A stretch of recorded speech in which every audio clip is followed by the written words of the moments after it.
Hello everyone, Wylock here. Thanks for joining me. Welcome to part 9 of the Tomb of Horrors build, the penultimate episode. Got several rooms for you today, and even if you're not building the Tomb of Horrors, hopefully you'll have some techniques that you get from this that you can take away and apply to your own projects, one of which I'm particularly proud of. And remember that our sponsor is Heroes Horde for you 3D printers out there. Excellent selection, including all True Tiles lines. Note: at the very last moment of editing this video, I called a massive audible. Be sure and watch till the very end. 27A. Why do they do that? Why isn't it just 28? 27A. Chamber of Hopelessness. There are glowing letters magically written on the north wall that state blah blah blah. I'm not going to say it all. Also, there's a fountain in the room. Water streams out of the wall. Again, we'll look at the artwork from the original module. Now, I am no a person who does calligraphy, so I Photoshop printed and painted the words that are on the wall, gave them a glow, and just put that on a big clip-on. So that'll go in this room of despair. Yeah, it came out nice. Tip: whenever you're trying to do a glow, make sure it's white in the middle. Not a bright version of the color that you want, but white. And then the aura around it is the color that you want. That's what'll make it look really electric and powerful. And this fountain, the artwork has a fish there. I'm going to take some liberty here, though. This is one of those Halloween rings, so I push it really hard to flatten it out with hot glue against this back piece, and use that so the water will come out of its eyes, a little more imposing. So this is a clip-on fountain for the room. I mix up my favorite clear resin with a drop of brown and green ink in there because water is not blue. Give that a stir, drizzle along the eyes, and pour. And there we go. Fountain done. Now supposing we escape, let's go back south. We resume in room 27, the portal of Scintillating Violet. There's a bare chamber with a small door in the north wall and pairs of swords crossed behind shields hung upon the walls. 3 sets on each of the side walls and 2 more flanking that door. Long story short, these are flying swords that will attack in a trap-like manner. Let's get a look at some of the artwork from the original module just to get a taste. Alright. Wooden matchsticks, and I think I actually changed to toothpicks, but either way, using those with some chipboard for the shields and painting them up. And there we go. 1 on each side of the door, and 3 on each of the side walls, just like the module says. So these are 3 clip-on features for that little room. Room 28, the Wondrous Foyer. The walls of the area ahead are untarnished and gleaming copper panels with some wood. The ceiling is silver. I don't have ceilings. The chamber widens to the south where a set of gently sloping steps leads upward. These 6 steps from nearest to farthest are made of onyx, pink marble, lapis, black marble, yellow serpentine, and malachite. Again, quick look at the artwork. Okay, look at this room. Yes! Love it. Recreational trigonometry, the best kind. I spent like an hour on this room. I didn't need to, I just chose to.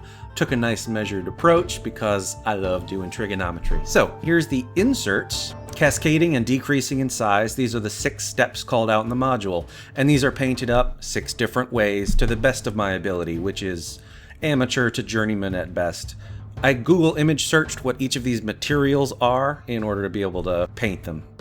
So there we go, and notice that 3-inch wide bump on the back wall. That's to give something to clip onto for the Mithral doors that we're doing in the next section. I thought ahead and added that because I knew that the stairs were gonna be at the height of my wall. Location 29, the Valves of Mithral. The doors at the top of this stairs are really big and made of solid Mithral. 3 feet thick and magic proof, sure, why not? There's also a blood trap. If it's attacked, it will not budge, but if damaged, it will begin to bleed. All the blood of those who have died in the tomb before. And then in the next column, you can see there's some what ifs, and it is possible for this to animate into a huge red ochre jelly. Okay, Mithral is a very bluish, gleaming, silvery material to the best of my understanding, so I didn't put a lot of effort into these. They're silver doors. But let's talk about the traps in the room. So this giant blood ooze. I looked through my bases and found a massive base that I don't plan on ever using again. It'll work for huge. And then the method is identical to the ochre jelly from earlier in the module. So some paperclip armatures as tendrils reaching out, these hemispherical beads as bubbles, drizzling lots of hot glue to fill in and form the ooze body, and then painting it is just airbrush with red, after priming it, of course. But I'm not doing any wash or different shades. This is supposed to be blood. I'm not going to apply a gloss varnish because that films horribly, and also because I generally just don't like to use a gloss varnish. But yeah, blood ooze, so there it is. Now for all these weird what ifs, I don't know why you would ever try to cast polymorph on a blood ooze, but if you do, it changes into the 7 whites. And I bought these miniatures from Rune Wars. Really, I just bought the box because it came with a whole bunch of miniatures. It was a good bang for your buck, and these are great miniatures. Here's an up-close look at one. Now this is a skeleton, not a white, but I've got 7 of them. It's economical, it's undead, and from 3 feet away, it's gonna be painted solid red, so whatever. It's just an amorphous, humanoid, red, undead thing. So I primed those and painted those up in the exact same way. Now I'm ready for this encounter, as written, however it might go down. Room 30, the False Treasure Room. This chamber has ivory walls, a floor of polished agate, that'll be tricky, and in each corner stands a statue of black iron, easily 9 feet tall, and it tells you that each one has a different weapon type.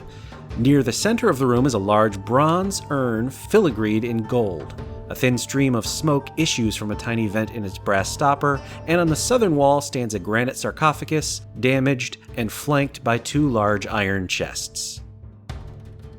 I went after the statues first. I thought Chaos Space Marines, if done right and with the high-tech parts clipped off, modified, that they would make a pretty good substitute for these 4 statues. So I found the weapons that are described in the module, kit bashed together what you see here, primed them up, and then painted. So the painting was actually very simple.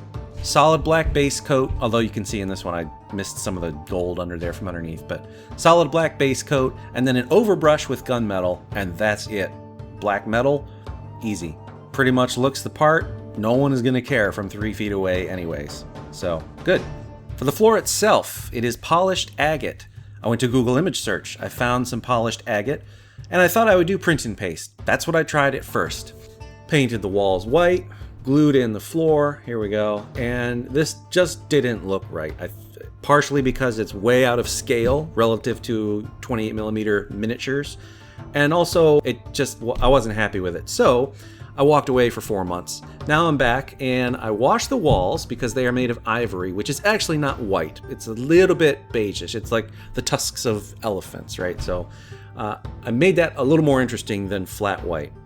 Then I took some chipboard, gave it a solid base coat with this light blue, and this would work for any color, of course, but the very lightest color of whatever you're doing.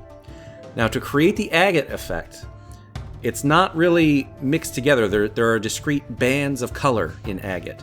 So I took multiple paint brushes of different types and used different colors of paint, different shades of blue, and like you can see here, drew them along and sort of created an agate effect. Now, I think some of the keys are you don't want to have lots of overlap. They can end at each other like this, if that makes sense. But you can see here with the second color, I'm sort of chasing along with the previous color. That's sort of how agate looks. I eventually lose that discipline, and you'll see I start doing all sorts of crossed over and chaotic stuff, which it sort of doesn't look the part anymore. So that's a lesson learned. Luckily, I get away with it in this project because I'm about to cut this thing up into many little squares. But if you're trying to do an agate effect, like a veiny gemstone, I think this is a pretty cool approach. So there's the square all done up, and I gave it an hour to dry because even though it feels dry, it's still seeping into that chipboard, and any warping that's going to happen will take place over the next few hours. But once that's done, cutting it up into 1 1/4 inch squares and hot gluing them in. Yes. Oh, hot gluing the squares in. This was so satisfying.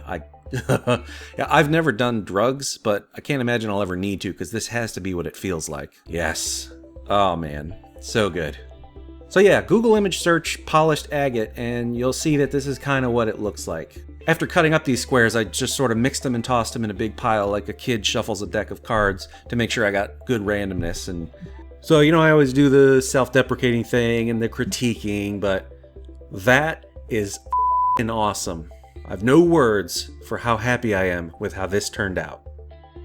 One thing that might have helped a little bit, finishing the newly exposed edges on the square that I've just cut with a Sharpie or something, but I don't have that kind of time, and from 3 feet away, you're not going to see it anyway. I know you sort of can in the video, but at the table, it's fine. So a couple finishing touches. We have that granite sarcophagus on the southern wall. Just made that out of foam, dinged it up real good, hit it with Mod Podge for strength, and then painted it gray. Didn't put a whole lot of effort into it. You know, I could do an entire episode on making a granite sarcophagus and, you know, spend 10 minutes talking about how to make it look awesome. This took me like 5 minutes to make. It's one tiny piece of a much larger project.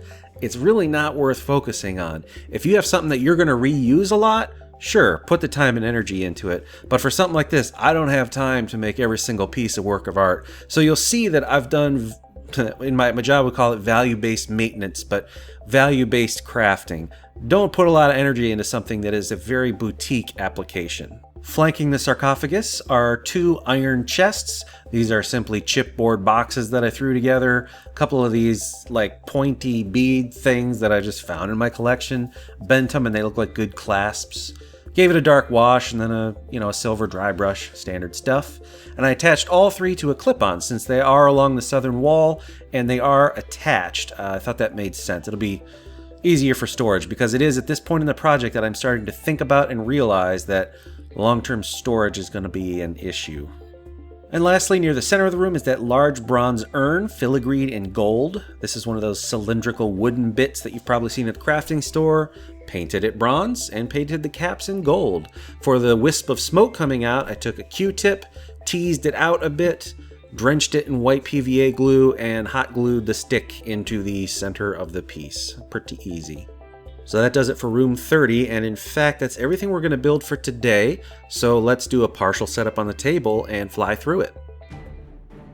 Showing room 25, and here in the north end, the portal of Scintillating Violet. Remember, value-based crafting. It doesn't always have to be a work of art. Simple swords and shields, especially since, honestly, the miniatures are probably not even going to stand in that room. This Room of Despair. Cool concept. I like it. Give them just enough water to keep them alive and starving to death. These skeletons were just 3D printed, painted, and washed. Enormous thank you, as always, to all my Patreon patrons. Much appreciated. Let's go back across, to the south, under the throne, through the secret chamber. Here's all those blood miniatures in reserve just in case they're needed. I would have them off the side of the table. And the grand foyer. Now, the Mithral doors, I confess, they stick out like a sore thumb. I need to do more to those. I've been keeping a running punch list of final to-dos before I get to Acererak's tomb, and those are on them, so I'll be redoing those in the next episode. This room came out nice. Dungeons don't always have to be dark. This is, after all, the false treasure room, false throne room. So this module has not 1, but 2 final encounter fake-outs. Once again, before I hear anything about it, I'm not putting gloss varnish on that floor. Doesn't look good. Say what you will about the quality of the Tomb of Horrors as a module, but it does not shy away from color. I'll give it that. It is a fabulous dungeon. Alright, thank you so much for watching. All that's left is to construct Acererak's tomb. Wait. It's 11:45 at night. I was just about to click render and then go to bed for the night to have the video done and ready to upload tomorrow. This just doesn't look right. The easy critique is it's too colorful, but I haven't had any qualms with that in the series so far. It just so doesn't jive with the pastels of the room next to it. Maybe that's accurate or intended. I'm kind of terrified to do this, but I am going to risk just doing a few easy techniques to make this look darker, more weathered, jiving with the rest of the tiles, like it's an ancient tomb and not something that's perfectly fresh from HGTV. Alright, saddle up and get her done. I laid out some tiles from earlier in the dungeon that had color in them to see what the issue was, just for contrast. Those didn't stick out like a sore thumb, so what exactly is it? It might be as simple as weathering and aging, so that's where I started. Black wash, 10 parts water to 1 part black acrylic craft paint, and it terrified me to do this, but I did it, because I love that floor, but I did it. It will dry much lighter than it goes on wet, so that's not a concern. Nonetheless, I really just want to dull this down. I don't want to add any texture per se, so I dabbed away a lot of the excess with a paper towel after about a minute. This chipboard, even though it's been painted with all that blue, is still very absorbent, and so after about a minute, you'll see that it's pretty much on its way to being set. I also applied the wash to the walls, which would include the clip-on, which has been painted to match. 2 types of wash generally add some nice complexity. It doesn't look anything like ivory anymore, but whatever, artistic license. Here's an earring from my costume jewelry collection. Just glued that onto the sarcophagus. A little something extra, like a magic symbol, something foreboding. Alright, so that piece looks a little more complexified. I like it. Now the floor has lost its luster. Well, not luster, but it's just the color vibrance, which is, I don't know what I expected. I mean, that's exactly what I thought would happen. To bring back some of that vibrance, I thought I would try some high gloss varnish. Yes, 1 thick coat, hour to dry, and then a 2nd thick coat. And you can see here in real time the effect. It just makes the color pop more because of the way that the light plays off of it. And I did the same thing to the Wondrous Foyer steps, which I had also given that light black wash and dabbing technique. But with that done, this floor looks awesome. And it's like I've always said, never be afraid to use high gloss varnish. It can really make a project stand out. Alright, what else we got? Let's talk about the urn. A little bit of black wash on that as well, and then dry brushing a light gray on the plume to make it a little more smoke-like. 2 dead simple things with a lot of return on investment. Looks much better, a little bit more complex. And here it is in context, and having used that same wash just looks like it's suspect to the same ages of grime. Nice. Spiderwebs never hurt. You can add them in to age something up and make it seem ancient. So this is a dish of water, drizzle hot glue in it, and it cuts very easily with scissors. And I took a few snippets and glued them in a couple spots around the room. Now, the Mithral doors. Here we go. Once more with feeling. This is a necklace from my costume jewelry bin again. I'm going to attach it to a wooden dowel with super glue and then put a length on the door with a gear between 2 of them. And the idea is that these ratcheted poles get moved by the gear. So as the gear rotates, 1 pole comes up and 1 goes down. These are going into the floor and ceiling, and that's what's locked these doors shut. The valves of Mithral, right? So as the gear turns, when the players put in the right key, those retract and now the doors can be opened. So those are painted up with that same brilliant silver I was using, some copper on the gear works, washing those with like a flesh wash or Agrax or something, doesn't really matter. Give them a little bit of depth. And then Mithral is defined as a brilliant bluish silvery metal. At least that's what's on the Wikipedia. So I took some Army Painter blue wash and tried a little bit of dabbing. Worked it around, blotted some off, but this dries really quite dull. This didn't give me the effect I was hoping for. Then I remembered I have some Guilliman blue left over. This is out of production now. It's a glaze, not a wash, not a paint, a glaze, and it has very high pigment. It is a brilliant, brilliant blue. So I went over the spots doing the exact same technique, trying to get a little bit of blue luminescence, make this look like Mithral. And I spent so much time on it because I need to define what Mithral looks like. Asirak's tomb is a vault of Mithral. That's going to be in the next episode. So whatever I do for Mithral now, I'm going to do then, and it has to be sustainable. So here, the original doors and the new doors. So much better. And it's like I've always said, you need to put your heart and soul into every piece.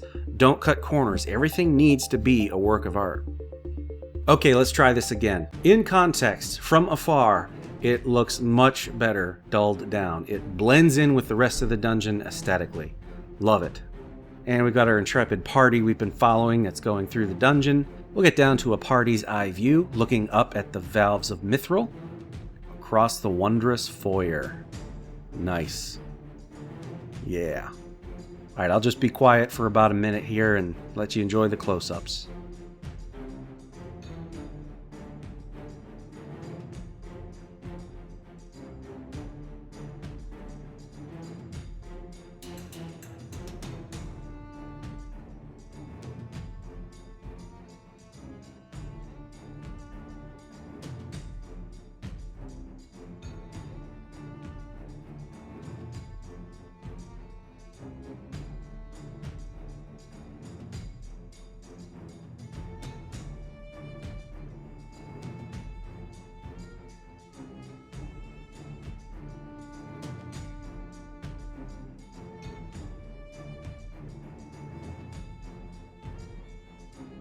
Alright, thank you so much for watching. All that's left is to construct Isirarak's tomb, and then to put the entire dungeon together without compromise and do a grand tour.